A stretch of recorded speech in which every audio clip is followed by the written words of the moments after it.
I'm Stacey Lesko with the Los Angeles Times. Fashion and comedy fans lost a legend on Thursday with the passing of Joan Rivers at the age of 81. Joining me to discuss the legend's life is Amy Kaufman and Mary McNamara.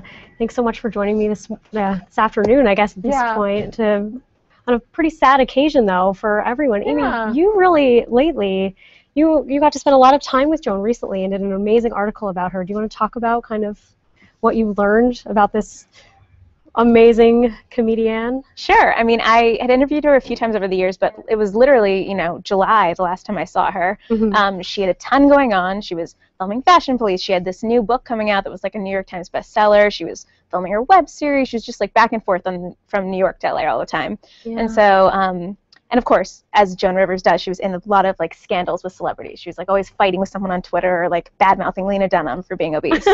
So I was like, this is interesting that she's kind of like getting in with all the young Hollywood set. Let's talk to her. And of course, because Joan Rivers loves publicity, it was like the easiest interview to set up. They were like, you can spend all this time with her at Fashion Police. And I got to go and watch her film an episode, and I got this little Joan Rangers button. Wow, that's a great keepsake. And she was great.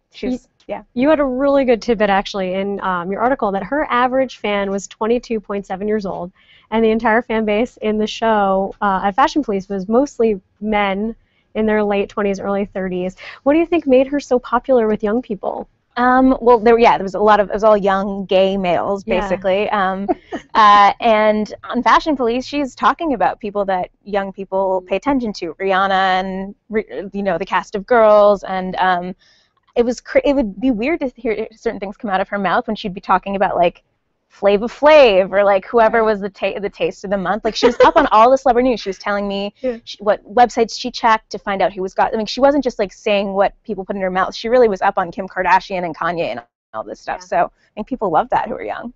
Mary, she's been on TV since what, the 50s? Doing stand-up. How do you stay that culturally relevant on television for that long?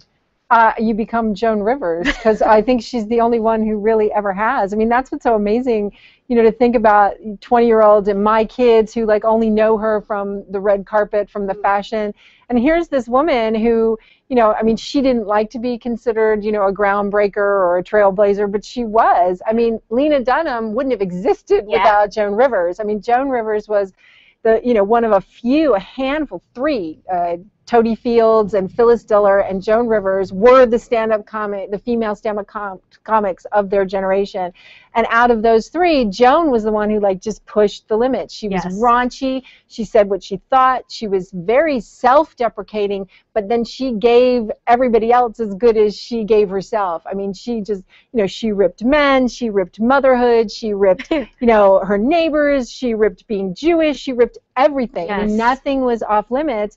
And she, she was very sexual, she was very profane, and she remained that all through her life. And, she had one of these careers where, she was very high profile, and then she had the famous feud, well, not a feud, but she had where Johnny Carson felt that she had betrayed him, and then basically threw her under the bus, and her career never quite survived that as a stand-up comic, as a talk show host, and so she had to go back and reinvent herself. And I mean, how do you look at a woman who's 81 years old with so much going on and just not admire the crap out of her? I mean, it's like, whether or not you agreed with her her comments, or whether you thought she was funny or not. I mean, just the sheer like resolute refusal to surrender to age, to critics, to the Times, to anything. I mean, you just have to admire her, and I really did. Yeah, and she actually was very popular too amongst other comedians. I mean, do you think you actually had a great joke of hers in your story? Let me tell you something. If you're funny, they'd hire Hitler, when she's talking about female writers complaining today that they won't hire other women. I mean, of course, biting comedy like that is harsh for some people, but among comedians, she was so popular. Do you guys have any kind of thoughts on her? Well, I think a lot of the female comedians certainly know that that she made life a little easier for them by pushing the boundary out so far, so that and leaving a lot of room for people to come behind her. But I think I mean, I did not know her personally. I never met her like you did, but I mean, by all accounts, she could be very generous. She, she made sure that she referenced people's work all the time. She brought younger people into situations where they could be discovered or introduce them to, you know, everybody from her agent to David Letterman or things like that. And so I think she really was interested. You know, a lot of people get to a certain level and they're so worried about keeping, you know, their little spot that they don't reach out to the younger people. Yeah. And she was not like that. Yeah, and Amy, you had something too about how she asked everyone in the audience if they wanted to take a picture. What is Joan like, the difference in her, both in her comedy and then as a human? Yeah, I mean, the following day after that taping, we had like 45 minutes to do the interview, and she had to go, and she was having lunch at the Ivy. She was actually about to visit Nancy Reagan. Oh, wow. But they were like longtime friends because Nancy Reagan got her late husband's body like out before the funeral or something. Anyway, but she had to go, and so she said, you know, call me tomorrow. We'll gab. We'll like talk tomorrow. So I called her on the phone then to continue the interview, and I said, you know, you were so generous with your fans. Like, she kept saying, does anyone want a picture? Like, stuff, because, you know, when you meet a celebrity, it's kind of awkward to be like, oh, but she could sense that, and she would welcome it. And she said, you know, when I was younger, I remember all of the celebrities who were nice to me, and I want people to always think of me that way if they met me on the street or in a restaurant. So yeah, she was really kind. Do you think that there's anyone today who could grow up to be Joan Rivers? Well, I mean, it's, you know, I mean, there are certainly a lot of comedians who are as reckless and fearless and out there as she was, but you know, the women especially who were the breakthrough roles, I mean, it's like no, because that moment has passed. Yeah. Those kind of, you know, the women are accepted, although still not as much as men in stand-up comedy. But that's, you know, I mean, that's like saying, can there be another George Washington? I mean, it's like, how many do we need? You know, we had one. We had one Joan Rivers, and that was plenty. I think that's all the world can handle, right? Exactly. You do wonder, like, I don't think that Fashion Police, for example, will keep on. And, you know, like, I don't know how many people watch that. I TiVo it every week, and it's always on Friday night, which is kind of a weird slot. And, like, the jokes are really raunchy and sexual. And she would, you know, I was always like, what? How can this be on E? And I really cannot imagine anyone stepping in to replace it, certainly in that situation. Yeah, I don't know. I do wonder about that. And her other projects as well. I mean, obviously her stand-up and then her In Bed with Joan. Right, her web series. Andy Cohen yesterday said she was developing a show with him for Bravo. Oh, really? Yeah. So she doesn't feel like she was done, which really I love that. I mean, the idea, the whole sexual thing, because she was 81, but and older women comics sometimes make fun of, you know, the idea of an older woman's sexuality. Phyllis Diller did that. And she did that, but she also, like, if you remember on that Louis episode, you know, where she's like telling him all the, you know, about how comedy is a calling, and he, you know, loses control and kisses her, and then they're going to go to bed together.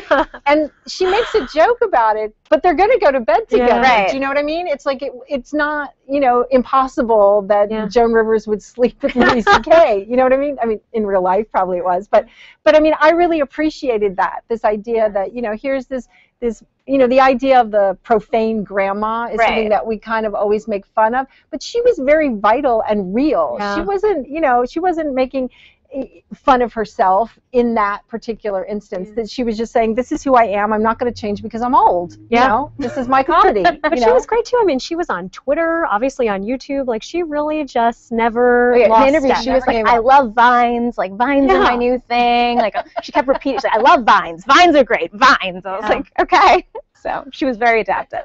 Yeah, I hope when I'm 81, I'm like Joan Rivers. And people are following not me. working that hard. I mean, oh my God, the crazy. schedule must have. You know, she was like, everyone was like, why are you? And she didn't eat, to do apparently. This? Were you the one who said the Altoids, or it was Kathy Griffin in the piece where she was like asparagus and Altoids? That was her. Yeah, after 3 p.m. she only ate that. But she wanted to keep up her. I think I asked her, like, why, you know, obviously she must, all the QVC jewelry alone, I think she's, you know, fine. Right. And she was like, listen, would I be fine? Yes, but, like, I like to have the best of the best, the extravagances, like, and to be able to, like, pay for people to go to school and all of this. So she was like, I'm going to keep working. But I think, I mean, she also needed the audience. She needed the audience of people, you know, and she still had it. She still, you know, she was still doing live shows, and people, and they were selling out, and people were laughing their asses off, and it's like, you know, why not? Well, true loss of a legend for sure. And if you guys have one thing that people should kind of go watch to remember Joan by, what would it be? Would it be her stand-up, Fashion Police, anything? We haven't really touched at all on the documentary that came out in 2010. It's called A Piece of Work. It was a big hit at Sundance. Yeah. I think it's on Netflix streaming. I mean, this is cited as by a lot of people as something that has changed the way they saw Joan, because you really see a raw, vulnerable side of her, sort of her talking about her ambition to be an actress and how that never really came to fruition, her with her grandson, just more of the real Joan. That was really what made me fall in love with her. Yeah. So you guys should check that out. Yeah, What do you think? And watch the Louis episode. Louis. And then also go back and, I don't know if you can get her records anymore. I mean, that's what I grew up on, you know, those records where, you know, her stand-up. But you can go on YouTube and find all the, you know, her appearances on Carson and her appearances on, you know, on all the shows before she was banned. And I would do that, I mean, because she was just really, really funny. Yeah. And I think that people, you know, yeah, the red carpet commentary was really funny, but people forget what a wide range that her comedy covered. Yeah. Well, I'll definitely be doing that for sure. Amy, Mary, thank you so much for joining me and discussing the incredible Joan Rivers. And if you guys have thoughts and memories you want to share of Joan Rivers, make sure to tweet us at LA Times.